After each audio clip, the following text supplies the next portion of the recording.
Just, well, I mean, did they tell you why it had been taped? I mean, you said covertly. I mean, this is horrible.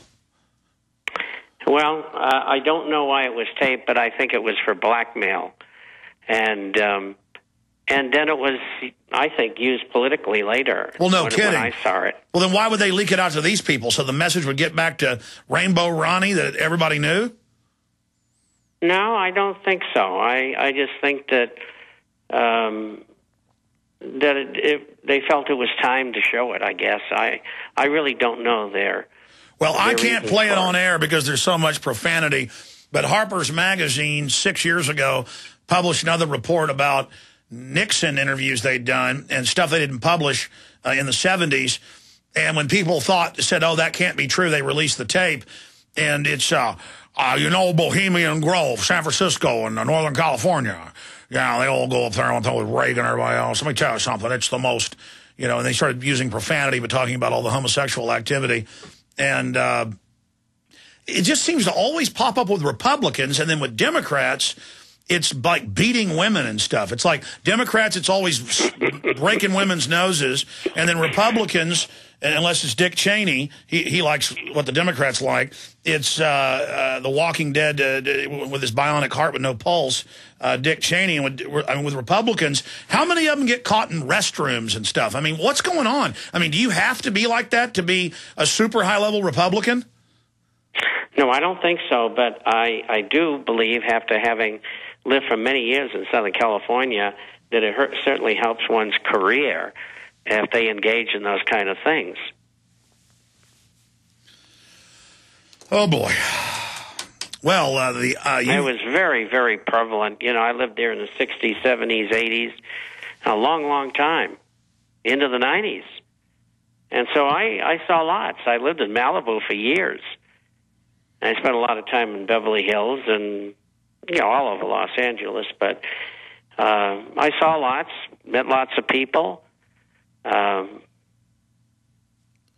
surprises me. So you think Nancy knows about this reported stuff you're talking about? Yeah, I think so. I don't see how she could not have known.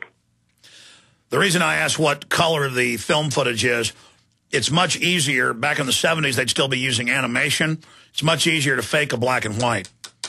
Well, but it goes beyond the film. There was other evidence I had. But, it's not something I've talked about in all the years. Well, let's get it. Bob, you're a smart cookie. Once you talked about this, you got to tell it all. So despite I wish I never would have asked the question, now we have to get all the pus out of the wound here. What else? What's the other evidence? Let's get it all out. No, I don't have any other evidence. Okay, good. Make sure every bit is squeezed out, okay? You know why. That's it. And it was my personal experience. And it happened, and that's the end of it. Yeah. Well, and the poor soul is dead now, and that's where we all go. I thought you were going to say he was a communist or something. I didn't know. No, but he was on the edge there. In fact, I knew people quite well. In fact, I remember one businessman lived right on Wilshire Boulevard, just before the Miracle Mile, and he was a client of mine. I was a stockbroker. And he said, I came from Texas, and, this Ronald Reagan used to make lots of speeches throughout the West. He made a number of them in Texas that I heard. He says, boy, if this guy isn't a communist, he's close to it.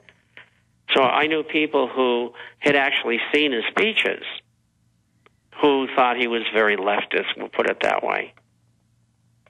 And as I was trying to tell you, he knew George Murphy, of course. And Murphy had been head of the Screen Actors Guild. He got Ronald Reagan elected, pointed him to the right, so to speak, and then he got the GE contract, and his whole life changed. He was all washed up. Wow. And George Murphy resuscitated him. Well, I don't know what else to say here today, Bob, but I will imagine. Well, let's talk about business and finance.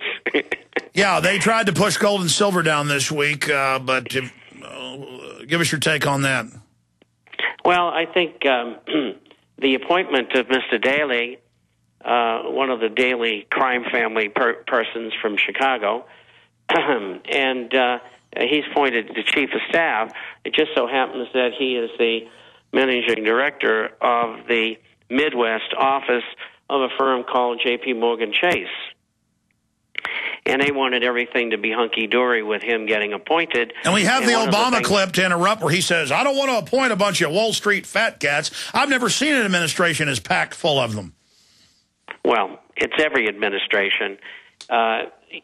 For years and years, as a follow-up on Dillon Reed, which is no longer in business, this Goldman Sachs, and for the last 15 or 20 years, they have been the revolving door between the administration, usually the Treasury Department, among other things, but very often in foreign affairs and other things.